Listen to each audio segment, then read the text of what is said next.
Now this looks very interesting. Let's check it out. Number 1. Exaggerated egotism. One of the most recognizable signs of a psychopath is their consistent egotism.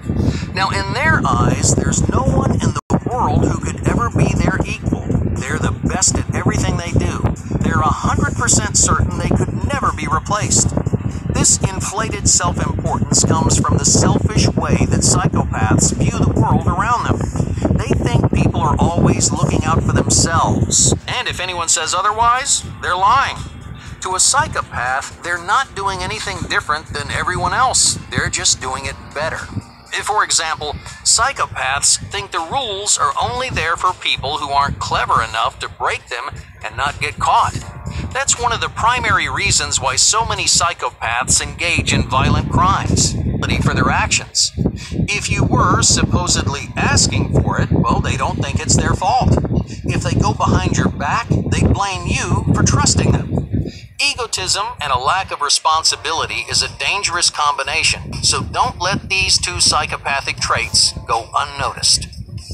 Number 2. Behavioral chaos. Psychopaths are rarely in control of their own behavior.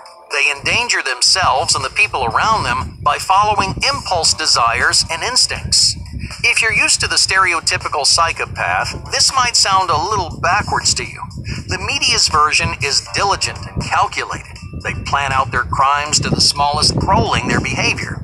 They're prone to fits of anger and can become suddenly violent. One little insult might shatter their ego, which sets off their explosive temper. When they're angry, psychopaths stop thinking about what they're doing and just do.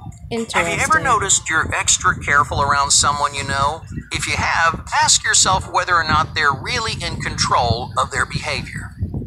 Number 3. You mean like babying them? And always telling them they're doing a good job, like a 2-year-old that's taking their first shit on a toilet bowl? Sincerity. Most of the things we say have meaning on multiple levels. Well, let's say you're leaving work and a coworker shouts, "Great job today!" On the surface, it's an encouraging comment. But how often do you take things at face value? You look for subtext. You analyze the way someone phrases their sentence or emphasizes different syllables. You pay attention to the feelings behind the words, and not just the words themselves. Most psychopaths struggle to put genuine emotion into what they say. Their sentiments are hollow and fabricated. Their emotions might seem fake, because, well, they usually are. This doesn't mean psychopaths can't feel. They're definitely capable of emotion. The problem is relating those emotions to the people around them. Very interesting. Imagine a psychopath says something sympathetic like, "There are plenty of fish in the sea." Well, it seems like they're trying to lift your spirits, right? In reality, a psychopath would only say something like this if they have something to gain from you. They're imitating sympathy to motivate you to give them what they want. Sounds so familiar. Even if their words sound the same, the emotional connection just isn't there. So if there's a deeply intelligent, they simply specialize in logic and reason. They are adept at manipulating concrete ideas, but they get hazy when things dip below the surface. It turns out psychologists have actually seen this difference in action. In the 1990s, researchers measured the brain responses of 2 groups of people, one with psychopathy and one without. Both groups were shown a list of different kinds of words. Some were supposed to provoke an emotional response, while others were completely neutral. Sure enough, the non-psychopathic group reacted to the emotional words more than the neutral ones. Difference in neural responses.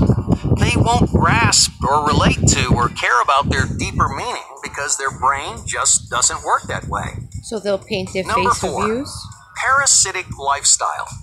Psychopaths have no problem mooching off the people around them. Like lice or tapeworms, psychopaths often live a parasitic lifestyle. They'll latch on to you and never let go. They'll casually steal your money and use your property without feeling the slightest bit bad about it. Know? They do this because psychopaths don't respect anyone but themselves. To them, their time and energy is significantly more valuable than yours. Now They don't mind wasting your very resources interesting. as long as it saves them some trouble. So if you're in a parasitic situation, don't expect a psychopath to leave willingly. You have to take the initiative and cut them out of your life. Otherwise, they'll bleed you dry. You guys hear that? Number 5, disgust threshold. Have you ever wondered how those famous psychopaths could stomach their crimes? Most people can't even look at pictures of them. You might be repulsed by the smell of blood, or maybe you feel like throwing up when you watch someone else get hurt. That's how most people react. But psychopaths aren't like most people. On average, their threshold for disgust is significantly higher. In other words, gruesome images and foul smells, well, they don't really freak them out. So you mean like Something being horrifying unalive or for days and heartbreaking for days and you smelling? might not affect a psychopath Or at all. when your husband slices Psychologists himself attribute open, this tolerance to you their go lack of live? emotional investment in others. So if someone genuinely doesn't care what happens to other people, they may not be as sensitive to the sights and sounds of suffering. Number 6, facial attention. If you think someone has psychopathic tendencies, pay attention to the way they look at you. Say you're tearing up about something terrible they said. As you tell them how you're feeling, watch their eyes. Are they looking right back into yours, or are they more interested in staring at your mouth? A study from 2015 found that psychopaths focus on different areas of emotional faces. When someone is being vulnerable, most people automatically make eye contact. But someone with psychopathy would spend more time looking at their mouth.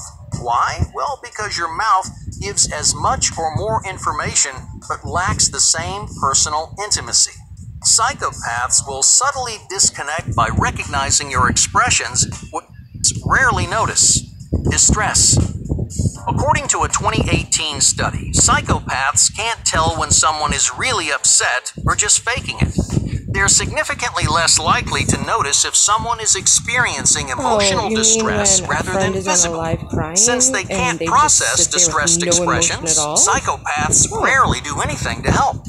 But even if they could tell the difference, researchers came up with another explanation. The same study showed that psychopaths don't really care if someone is actually distressed. In most cases, the psychopath wouldn't help them either way. So if someone you know ignores, more incredible content is on the way. You know, I think I know a few psychopaths right here on YouTube. I mean, I probably know a few in my real life, but wow, this was very, very interesting. What a nice video for a nice, beautiful Sunday afternoon. You learn a new thing every day, people. Isn't that what YouTube's all about?